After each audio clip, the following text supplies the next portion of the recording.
اور تمہارا مال بخیلوں کے ہاتھ میں چلا جائے اور آپس کے کام تمہارے مشوروں سے نہ ہو، تو لکھا ہے حضرت عمر رضی اللہ تعالیٰ عنہ فرماتے ہیں اس وقت تمہارا زمین کے اوپر رہنے سے اچھا ہے زمین کے نیچے رہنا۔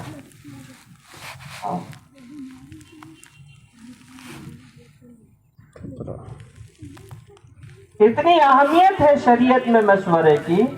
اللہ تبارک و تعالی نے حضور پاک صلی اللہ علیہ وسلم کو اپنی امت کے جوڑنے کے لیے، اجتماعیت کے لیے جو اسباب دیے ہیں ان میں سے ایک بڑا سبب مشورہ ہے۔ کیا فرمایا؟ فَبِمَا رَحْمَةٍ مِّنَ اللَّهِ لِنْتَ لَهُمْ وَلَوْ كُنْتَ فَظًّا غَلِيظَ الْقَلْبِ لَانفَضُّوا مِنْ حَوْلِكَ۔ اے نبی جی، اگر آپ سخت مزاج ہوں گے تو یہ صحابہ آپ کو چھوڑ کر بھاگ جائیں گے، چنانچہ آپ نرمی اختیار کیجیے۔ کیا کیجیے؟ ارے بولو۔ ہاں، تبلیغ کے کام کا اور امت کے جوڑنے کا سب سے پہلا سبب ہے نرمی۔ جو آدمی نرمی سے محروم رہا وہ ساری خیر سے محروم رہا۔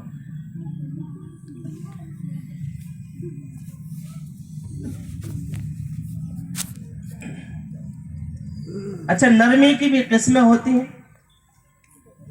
آٹا جو ہوتا ہے وہ بھی نرم ہوتا ہے، لیکن ایک پانی نرم ہوتا ہے۔ اور پانی کیسا نرم ہوتا ہے؟ گلاس میں رکھو تو اس میں سما جائے، اور تھالی میں ڈال دو تو کہ جس کے ساتھ آپ پانی کو لگا دو پانی اسی کا روپ اختیار کر لیتا ہے۔ ایسے ہی ہم جس کے ساتھ بھیج دیے جائیں ہم اتنے نرم ہوں کہ بس انہی میں ہم گھل مل جائیں۔ ہمارا اپنا کوئی معیار نہیں ہے۔ حضور پاک صلی اللہ علیہ وسلم اپنے صحابہ کے درمیان میں اتنے سادہ اور اتنے نرم ہوتے تھے کہ آنے والا پوچھتا تھا حل من محمد، کون ہے تم میں سے محمد صلی اللہ علیہ وسلم؟ ہاں، اتنے نرم تھے حضور صلی اللہ علیہ وسلم۔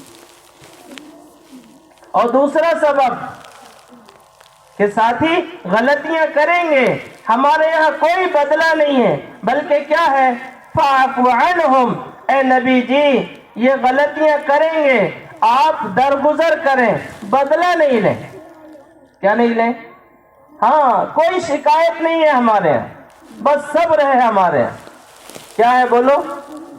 ہاں، تبلیغ میں ہر کام کا رجسٹر ہے، تشکیل کا رجسٹر اور ترتیب کا رجسٹر، اور آنے والی جماعتوں کے اندراج کا رجسٹر، جانے والی جماعتوں کے اخراج کا رجسٹر، لیکن بتاؤ کوئی شکایت کا رجسٹر ہے؟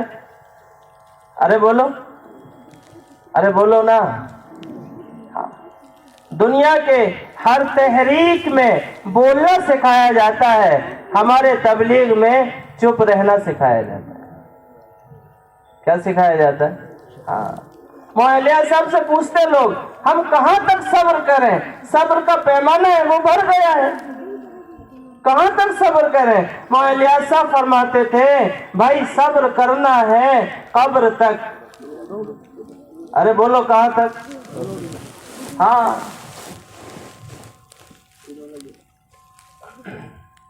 اور جو لوگ قبر تک صبر کریں گے ان کے لیے بشارت سنو۔ معاذ ابن جبل رضی اللہ تعالی عنہ امت کے سب سے بڑے عالم ہیں، سب سے بڑے فقیہ ہیں۔ صحابہ کہتے تھے یا رسول اللہ ہمیں آپ سے محبت ہے۔ اللہ کے نبی فرماتے تھے معاذ مجھے تجھ سے محبت ہے۔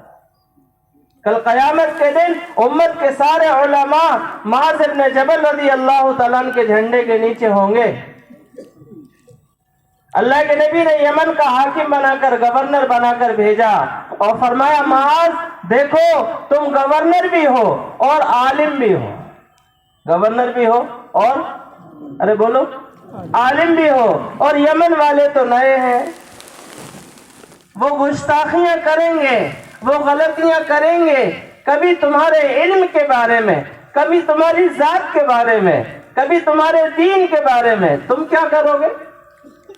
کہ یا رسول اللہ جب یمن والے مجھے تنگ کریں گے، بھائی اٹھک بیٹھک نہ کرو، تھوڑی دیر بیٹھ جاؤ بھائی، ہم کوئی ریڈیو تو نہیں ہے جو بجنا شروع ہو گئے،